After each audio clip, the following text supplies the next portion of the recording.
السلام عليكم ورحمة الله وبركاته. كلنتي wanaagsan asxaabay meel kastood naga daawanaysaan. Ku soo dhawaada mar kale iyo mid ka mid ah barnaamijyada idinku talagalnay. Barnaamijkan waa kii habeenimo. Waa habeenimo Isniina Talaada soo galayso taariikhduna waa 10 bisha Agoosto 2026. Haddaba barnaamijkeena caawa waxaynu ku soo qaadanaynaa wararkii ugu waaweynaa ee soo kordhay intaynu kala maqnayn. aayatullaahiga Iiraan Mujtaba Khamenei oo xilal cusub u magacaabay saraakiil lagu sifeeyay inay yihiin saraakiil dagaal. haddaba yuu doonayaa inuu la dagaalamo Mujtaba Khamenei. haddaba wararkii ugu dambeeyay magacaabistaas waan idin hayaa. Trump oo xiisada kala dhaxaysa Iiraan si la yaab leh uga hadlay. haddaba wixii uu sheegay iyana waan idiin soo gudbin doonaa. iyo xildhibaanada baarlamaanka Urdun qaar badan oo kamid ah oo xukuumadda ka dalbanaya inay weydiisato ku biirista isbahaysiga dalalka islaamka ay jimcihii kaga dhawaaqeen magaalada Makka. qodobadaas ayaan ku soo qaadanay barnaamijka inta ku jirno wixii soo korreena waan idin la socodsiin doonaa. adunkuna ma tagtaa kulanti wanaagsan asxaabay meel kastoo naga daawanaysaan. ku soo dhawaada barnaamijkeena habeenimo. waa habeenimo Isniina Talaada soo galayso taariikhduna waa 10 bisha 8 2026. haddaba barnaamijkeena waanu ku soo gudbin doono dhowr qodob oo muhiim ah oo wixii soo kordhay ah intaynu kala maqnayn. waxaynu ku bilaabaynaa aayatullaahiga Iiraan ayaa maanta wuxuu wadaa magacaabis iska soo daba dhacaysa. waqti sii horeysay maanta wuxuu magacaabay booskii ninka xogayaha ka noqonaya golaha amniga qaranka. nin ciidamada ka tirsanaan jiray oo generaal hore oo ciidanka ilaalada kacaanka loo magacaabay oo nin dagaal lagu macneeyay.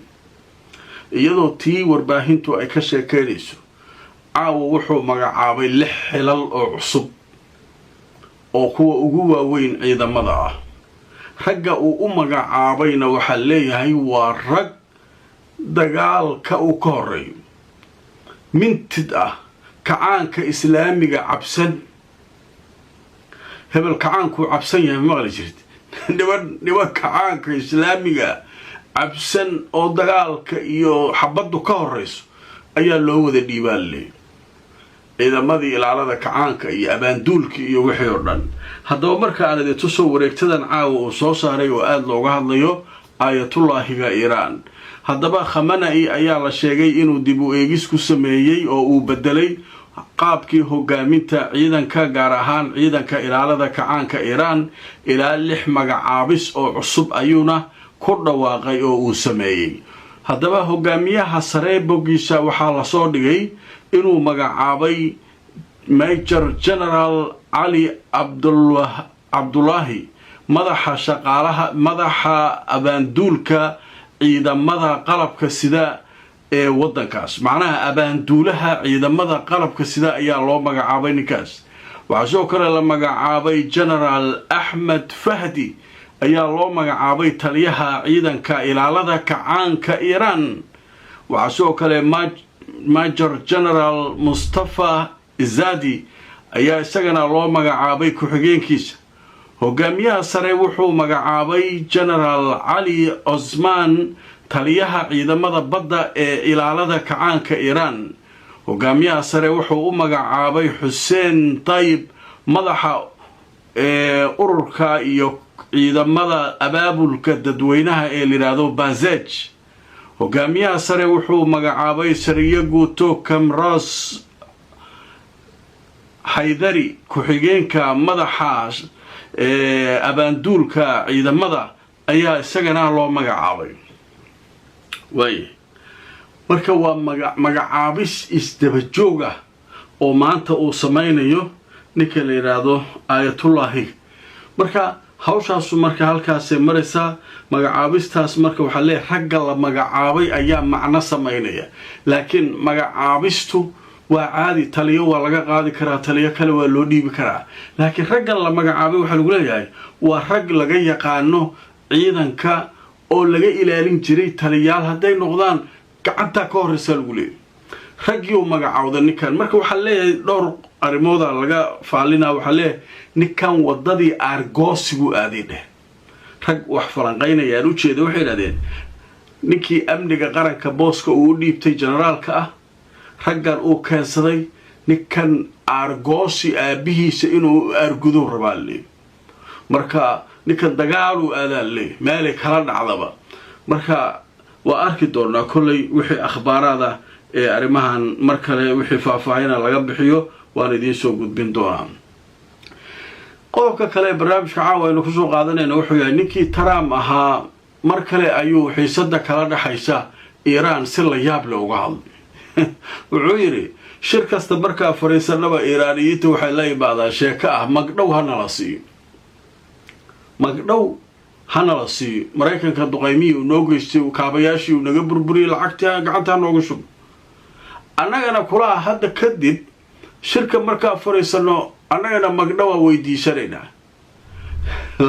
laakiin magdhowga la weydiisanayo la yaab leh ninka Trump leh wuxuu leeyahay magdhow waxa weydiisanayna kula dadka mudaharaadka sameynayay ee gudaha Iran ciidamada Iran ee kacaanka islaamiga ku laayeen mudaharaadayaashii kontonkaasan la caburinayay oo dhibaatada loo geysanay magdhowgoodii rabnaa warbaca galaad ba Iran tahay hadii dawladda iyo shacabkeeda is caburiyaan magdhowga bixi adi magdhowgii daarihii burburisay iyo caruurtii agoonta allaysay iyo buundooyinkii ajijabisa laga rabaa adiga magdhowga rabaa dadkii way yaabeen ninka wuxuu rabo iska sheegaynaade haddaba markaan idin tuso wararkii ugu dambeeyay Trump wuxuu sheegay Iran waxay dalbanaysaa magdhow qasaaraha ka dhashay colaadda militariga haddaba wuxuu yiri waxay dalbanaysaa Iran magdhow qasaaraha dagaaladii 5 bilooda ee dhexmaray Mareykanka iyo Iran haddaba annaguna waxaan sidoo kale dalbanaynaa uu yiri magdhow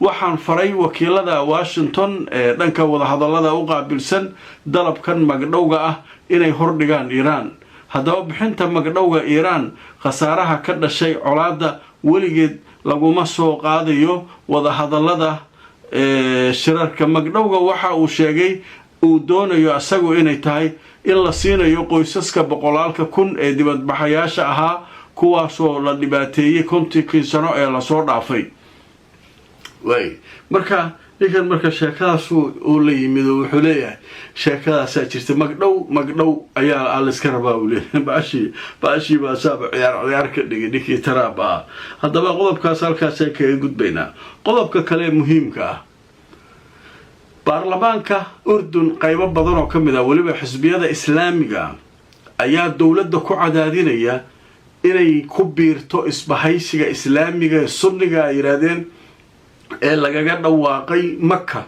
ku biiradeen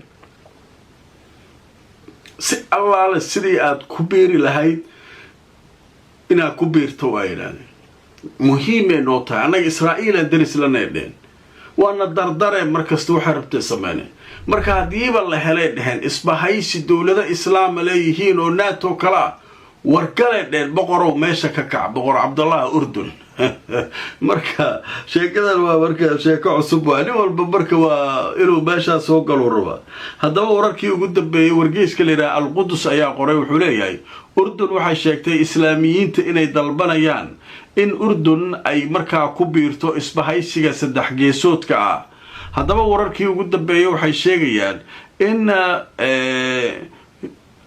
xisbiyada islaamiga ay dalbanayaan in Urdun ay ku biirto isbahaysiga Sacuudiga Turkiga iyo Pakistan haddaba kulan ay yeesheen baarlamaanka dhawaan ayaa waxa aad looga dooday arintan waxayna xukuumadda u sheegeen in ay tahay wadada kaliya ee ay markaa Urdun ku heli karto amni haddii la helo taxaalufkan inay ka mid noqoto Urdun way sheekadaas ayaduna socotay marka taxaalufkii nin walba inuu ku biiro raba isbahaysigii naatada islaamka socota marka waa arki doonaa kulay ilaa hadda cid kale oo ku soo biirtay bale saddexdii wali taagan marka waa lagu soo biiri doonaa waa leeyahay maanta ugu dambeysay xataa ra'iisul wasaaraha Pakistan wuxuu lahaa dalal kale ayaa ku soo biiri doona oo gobolka marka waa arki doonaa kulay wixii ka soo kordha haddaba qaybta ugu dambeysay barnaamijka waxaanu ku soo qaadanaynaa xiisad aad u weyn ayaa ka taagnayd airportka magaalada Tel Aviv ee la yiraahdo Ben Gurion xiisadaas waxay ahayd diyaaradihii shidaalka qaaday Mareykanka ayaa waxay baarkinteen oo ay degeen meeshii diyaaradihii rakaabka ay degi lahaayeen. shirkadii waxay leedahay shirkadii maamulayay garoonka waxay yiraahdeen 700 milyan oo shekel oo lacagtooda oo u dhigata 250 milyan lacag ku dhow oo dollar ayaanu khasaarnay dhaheen bilahan diyaaradahan meesha noo deganaayeen.